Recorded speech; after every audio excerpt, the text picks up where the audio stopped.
जय हिंद दोस्तों, कैसे हैं आप सभी। आई होप सभी अच्छे होंगे। इससे पिछली वीडियो में हमारा डिस्कशन चल रहा था फिजिकल क्वांटिटीज़ के ऊपर। इस वीडियो में देखेंगे फिजिकल क्वांटिटी की डेफिनेशन। देखिए आज जो फिजिकल क्वांटिटी की डेफिनेशन है वो आपको आसान लगेगी क्योंकि हमने उनको पढ़ लिया है, जो कि हमारी length, mass, time, temperature, current, ये फिजिकल क्वांटिटीज़ थी। इस वीडियो में हमें जो इनकी डेफिनेशन है वो काफ़ी आसान लगेगी क्योंकि आपने देखा कि जैसे लेंथ थी, लेंथ की यूनिट मीटर, हम मीटर मापते हैं, कुछ ना कुछ उसको मापने के इंस्ट्रूमेंट होते हैं। ऐसे ही मास मेजरमेंट के लिए वेट मेजरमेंट के लिए इंस्ट्रूमेंट्स होते हैं। तो इन सभी के लिए जैसे इंस्ट्रूमेंट्स होते हैं मापने के लिए, तो इनकी इस फिजिकल क्वांटिटी की जो डेफिनेशन बनेगी वो बनेगी physical quantity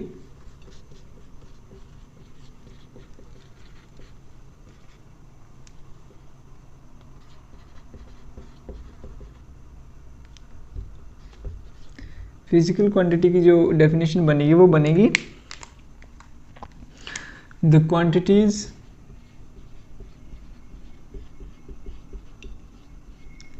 which can be measured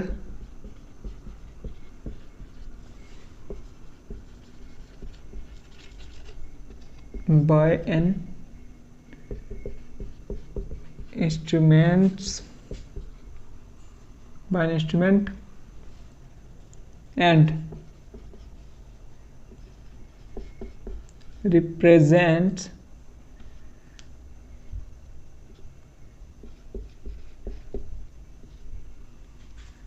physical world.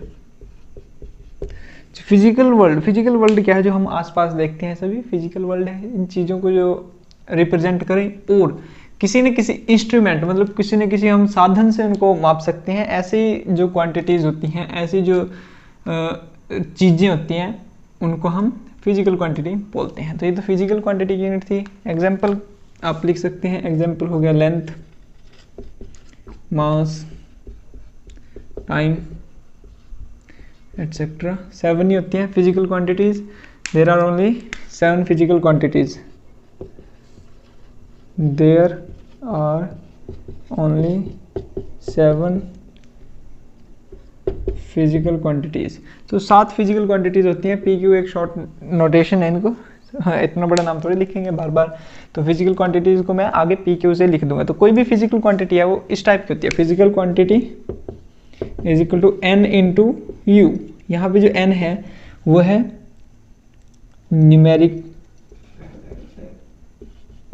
Numerical value. ये एक नंबर होता है। न्यूमेरिकल वैल्यू इसकी होती है मतलब 1 2 3 ऐसे। ये डिनोट करता है number of times of unit. तो यूनिट हमारी कितने टाइम आई है इसको डिनोट करता है। और ये यूनिट एक कंपैरिजन ही होता है। तो ये यूनिट को रिप्रेजेंट करता है। तो यहाँ से जो रिलेशन बनता है कि जितना ज़्यादा हमारे पास न्यूमेरिकल नंबर, एक मिनट मैं इसको क्लियर कर देता है। अब आपने लिख लिया होगा, इसको दोबारा से लिखते हैं। तो फिजिकल क्वांटिटी जहाँ हम लिख सकते हैं फिजिकल क्वांटिटी को n इंटू यू फॉर्म में। यहाँ पे जो n है वो है न्यूमेरिकल नंबर कोई भी, और u यहाँ पे है यूनिट्स। ये यूनिट्स को रिप्रेजेंट कर रहे हैं। तो यहाँ पे नंबर जो ये जितना इंक्रीज करेगा ये उतना ही डिक्रीज करेगा। इसको कैसे, मतलब कि जैसे यहाँ पे आ गया कि मतलब ये नंबर जितना बड़ा होगा यूनिट उतनी छोटी होगी, और vice versa also true. Unit जितनी बड़ी होगी आगे नंबर उतना छोटा होगा। तो इसको कैसे समझते हैं? जैसे कि हम देखते हैं कि जैसे कि 1 न्यूटन इज इक्वल टू 10⁵ डायन्स। इतने डायन होता है 1 न्यूटन। यहाँ पे देख रहे हैं, अगर आप देखोगे तो जो डायन है वो यूनिट छोटी है क्योंकि वो सीजीएस सिस्टम में वो यूनिट छोटी है, लेकिन उसका जो न्यूमेरिकल नंबर है वो 10⁻⁴ बहुत बड़ा है। यहाँ पे जो न्यूटन है, न्यूटन यूनिट बड़ी है, बट यहाँ पे जो न्यूमेरिकल नंबर है वो 1 है जो कि छोटा है। तो जितनी बड़ी यूनिट होगी उतना छोटा, जितनी बड़ी यूनिट उतना छोटा न्यूमेरिकल नंबर, और जितनी छोटी यूनिट उतना बड़ा न्यूमेरिकल नंबर होगा। यहाँ से ये रिलेशन निकलता है फिजिकल क्वांटिटी का। ये भी इम्पोर्टेंट है काफ़ी, आप इसे भी नोट कर लें। सो नेक्स्ट जो होगा वो आता है हमारे पास डायमेंशन, सॉरी डायमेंशन नहीं, नेक्स्ट आएगा डेराइव्ड क्वांटिटी। नेक्स्ट है डेराइव्ड क्वांटिटी। देखिए डेराइव्ड क्वांटिटी क्या होती है, derived quantities,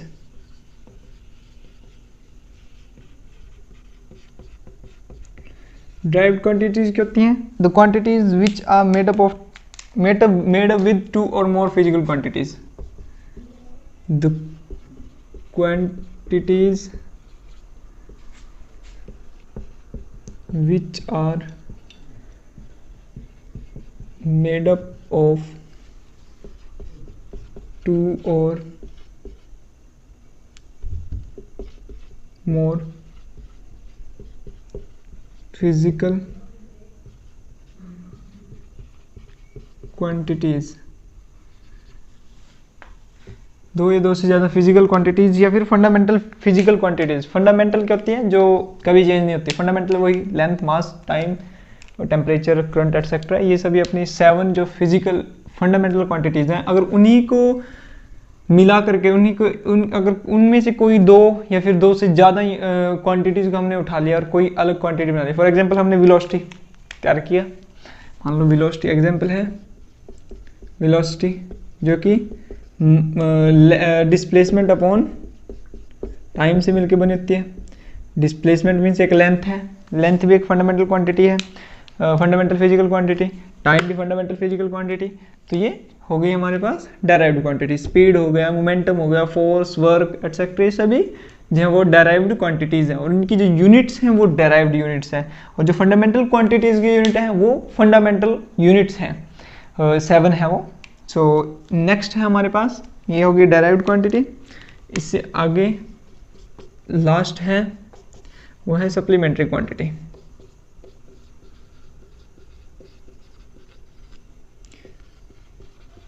supplementary quantities, supplementary quantities basically measurement of angle होती है। एंगल की मेजरमेंट में हम करते हैं ये, इसमें जो है मतलब एक तो हो गया इसमें सप्लीमेंट्री क्वांटिटी में आता है एक तो प्लेन एंगल, प्लेन एंगल जिसकी जो यूनिट बनेगी वो बनेगी रेडियन। नॉर्मली जैसे 2 लाइंस के बीच में कोई एंगल है, मान लो ये लाइन्स है, इनके बीच में एंगल है कोई थीटा, सो ये एंगल थीटा हो गया। अगर यहाँ से किसी सर्कल के है तो फिर ये हो गई हमारी आर्क। आर्क क्या होता है, मतलब ऐसे कुछ 2 लाइनें हैं उनके बीच जो राउंड सा जो शेप बनती है वो आर्क होती है, ये राउंड शेप। मान लो एक पूरा सर्कल लिया, पूरे सर्कल में से यहाँ से इतना डिस्टेंस, कोई भी अगर मान लो यहाँ पे आगे रोटेशनल मोशन में आप पढ़ोगे एक पार्टिकल चला यहाँ से वो यहाँ तक चला, तो उसने थीटा डिस्प्लेसमेंट किया, ये तो हो गया उसका डिस्प्लेसमेंट थीटा। बट ये जो आर्क है ये है आर्क, जो राउंड डिस्टेंस उसने चला, इसकी मतलब ये थीटा की वैल्यू कैसे निकालते हैं, थीटा इज इक्वल टू ये रेडियस होगी, मान लो ये आर है, उस सर्कल की रेडियस है, तो यहाँ पे ये आर हो गया, तो थीटा हो जाएगा arc upon radius, arc upon radius. So वैसे भी आर्क ये भी बेसिकली एक लेंथ है और रेडियस ये भी बेसिकली एक लेंथ है, लेंथ अपॉन लेंथ कट गया, तो ये वैसे तो यहाँ से इस कारण से कि लेंथ से लेंथ कट गया, इसमें कोई भी फंडामेंटल क्वांटिटी हमारे पास नहीं बची, इसलिए इसका डायमेंशन भी नहीं होता, बट इसको यूनिट दे दी जाती है। ये यूनिट है इसकी रेडियन, रेडियन में मापते हैं, और जो 90 डिग्री होता है वो π/2 रेडियन के इक्वल होता है, या फिर ऐसे लिखते हैं कि pi is equal to 180 degree. तो ये 2 रिलेशंस होते हैं, तो इन्हें भी आप लर्न कर लें, क्योंकि कई बार मतलब जैसे कोई भी बॉडी है वो इतनी मतलब उसने इतना डिस्प्लेसमेंट किया, तो आगे मतलब न्यूमेरिकल्स में यूज़ हो सकती हैं ये 2 पॉइंट्स। फिर भी हम इनकी डिस्कशन आगे भी कर देंगे, लेकिन फ़िलहाल के लिए आप इनको लर्न कर सकते हैं, अच्छा रहेगा, सेहत के लिए अच्छे रहेंगे आपकी।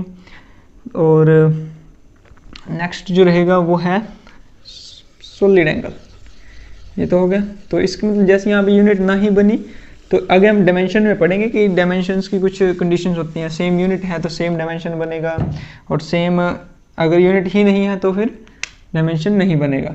दूसरा है सॉलिड एंगल। सॉलिड एंगल की जो यूनिट बनेगी वो बनेगी स्टीरेडियन, स्टीरेडियन को SR से डिनोट करेंगे और जो रेडियन है उसको RAD से डिनोट करते हैं। रेडियन को RAD से डिनोट करेंगे, शॉर्ट फॉर्म है उसकी, और इसको आप SR से। ये क्या होता है? स्टीरेडियन एक सॉलिड एंगल होता है। सॉलिड एंगल मतलब अगर आपने एक कोन लिया, कोन पे यहाँ पे जो एंगल होता है यहाँ पे, मतलब वो एंगल ऐसा ही बनेगा गोलदार, बिल्कुल गोल, जहाँ पे सभी पॉइंट्स आकर के मीट कर रहे हैं। ये एक पॉइंट है, यहाँ से जो सभी लाइंस 3D में ऐसे जा रही हैं, तो यहाँ पे जो एंगल सबटेंडेड होगा तो वो एंगल जो है हमारा सॉलिड एंगल होता है। इसको बोलते हैं सॉलिड एंगल, इसकी यूनिट स्टीरेडियन है। और इसकी अगर हम इसकी वैल्यू निकालें, वैसे तो ये पूछेगा नहीं, लेकिन अगर हम सॉलिड एंगल का जो फॉर्मूला होता है वो होता है, मान लो ये एरिया है A और ये इसकी है रेडियस R। सो ये होता है एरिया अपॉन रेडियस का स्क्वायर, सॉलिड एंगल, जो है ये फॉर्मूला है। पूछेगा तो नहीं कहीं पे, फिर भी आपकी नॉलेज के लिए मैंने बता दिया है। सो ये इसका बेसिकली ये DA होता है स्मॉल एरिया के लिए, आगे डिफरेंशिएशन में पढ़ेंगे, मतलब उसका फिर इंटीग्रेशन करते हैं छोटे छोटे एरिया का। तो नेक्स्ट आने वाले वीडियोस का टॉपिक है, तो तभी डिस्कस करेंगे। तो ये हो गई हमारी टाइप ऑफ क्वांटिटीज़। तो इसे नेक्स्ट पढ़ते हैं डायमेंशंस के बारे में। डायमेंशंस क्या होता है? डायमेंशंस, देखिए डायमेंशंस कुछ भी नहीं होता। डायमेंशंस बेसिकली पावर्स होती हैं, powers of physical quantities. Physical units जो होती हैं उनकी पावर्स होती हैं। जैसे कि डायमेंशंस, ये पावर्स होती हैं। जैसे कि मान लो हमने डायमेंशन लिखा, मैंने कराया भी था आपके पास शुरू में ही, वेलोसिटी का डायमेंशन लिखा जो कि डिस्प्लेसमेंट अपॉन टाइम होता है। यूनिट इसकी बनेगी मीटर पर सेकंड। मीटर के लिए डायमेंशन बनेगा L, ये भी लिखवा दिया था आपको पहले ही। सेकंड टाइम के लिए T, सबसे फर्स्ट वीडियो में ही है इसका डिस्कशन, फर्स्ट और सेकंड वीडियो में। तो ये हो गया length upon time. So overall जो इसका डायमेंशन बनेगा वो बनेगा LT-1। लेकिन इसको ऐसे नल के एक फेमस ट्रेंड होता है, सॉरी इसका एक फेमस ट्रेंड होता है, इसको लिखते हैं M0, क्योंकि यहाँ मास है नहीं। अगर कोई चीज़ नहीं है उस चीज़ का डायमेंशन वहाँ पे 0 होगा। तो डायमेंशन क्या होता है? डायमेंशन मैंने अभी बताया कि फिजिकल जो फंडामेंटल यूनिट्स हैं उनकी पावर। फंडामेंटल यूनिट्स में मास आएगा, लेंथ आएगी, टेम्परेचर आएगा, टाइम, ये सब फंडामेंटल जो है यूनिट्स में आता है। तो यहाँ पे मास का डायमेंशन 0 हो गया, फिर आ गया लेंथ का डायमेंशन 1, टाइम का डायमेंशन -1। तो क्वेश्चन यहाँ से ऐसे भी आ सकता है कि what is a dimension of time in velocity? Dimension of time -1 है। What is the dimension of length in velocity? वो 1 है। What is dimension of mass in velocity? 0 है। तो dimensions are nothing but powers of a physical quantities. Fundamental जो physical quantities होती हैं उनकी powers को ही हम जो है डायमेंशंस बोलते हैं। ठीक है, तो यहाँ पे जो कंसेप्चुअल वर्क है वो मैंने आपको करा ही दिया था। जैसे कि हम सबसे पहले यूनिट फाइंड आउट करते हैं, फंडामेंटल यूनिट्स में निकालते हैं। जैसे मीटर हो गया, मीटर, टाइम का सेकंड आ गया, जहाँ पे केजी, ये सब जहाँ पे सिंबल्स आ जाते हैं उसके बाद फिर इनमें अपने डायमेंशंस फॉर्मूला बेसिकली होते हैं। लेंथ के लिए L, मास के लिए M, सेकंड के लिए T, टेम्परेचर के लिए K या फिर थीटा, एम्पियर के लिए A। सो ये यूज करके हम उनमें पुट कर देते हैं और अपना डायमेंशन ऐसे ही तैयार करते। तो इसमें तो मतलब कोई मजा नहीं आएगा अगर मैं आपको फॉर्मूलाज देता रहूं आपको, बस मतलब वो तो मैंने बेसिक बता दिया है। फॉर्मूला में आप रखो वैल्यू और उसके बाद उसे डायमेंशन निकालो। तो आगे नेक्स्ट चैप्टर्स में चैप्टर वाइज मैं चाहता हूँ कि चैप्टर वाइज फॉर्मूला जो आएंगे आप वहाँ पे आसान हो, क्योंकि आप एक चैप्टर पढ़ा उसमें 2-3 डायमेंशन आ गए, दूसरा पढ़ा 3-4 आ गए, तो ऐसे आपको लर्न करना भी आसान होगा और मज़ा भी आएगा। ऐसा नहीं कि मतलब बर्डन सा नहीं बनेगा, बर्डन से क्रिएट नहीं होगा। एक साथ ही आप अगर 20-50 डायमेंशन होते हैं तो फिर मतलब होते तो काफ़ी हैं, लेकिन 20-50 इंपॉर्टेंट होते हैं, तो अगर उनको एक साथ ही कराएंगे तो अच्छा नहीं लगेगा, मतलब मज़ा नहीं आएगा उस चीज़ में। तो जैसे जैसे चैप्टर्स में यूज़ होंगे, जैसे फोर्स का जो चैप्टर्स पढ़ेंगे उनमें फोर्स वगैरह से रिलेटेड जितने बनेंगे, वर्क एनर्जी का आगे बनेगा। मेन तो है अपना, मैंने बता ही दिया था आपको, जो है वेलोसिटी, एक्सेलरेशन और वर्क फोर्स एनर्जी की तरह, ये तो 4-5 तो आपको लर्न होने ही चाहिए। तो मैंने लिखवा भी दिया था आपको, सो आप इनको लर्न कर लें।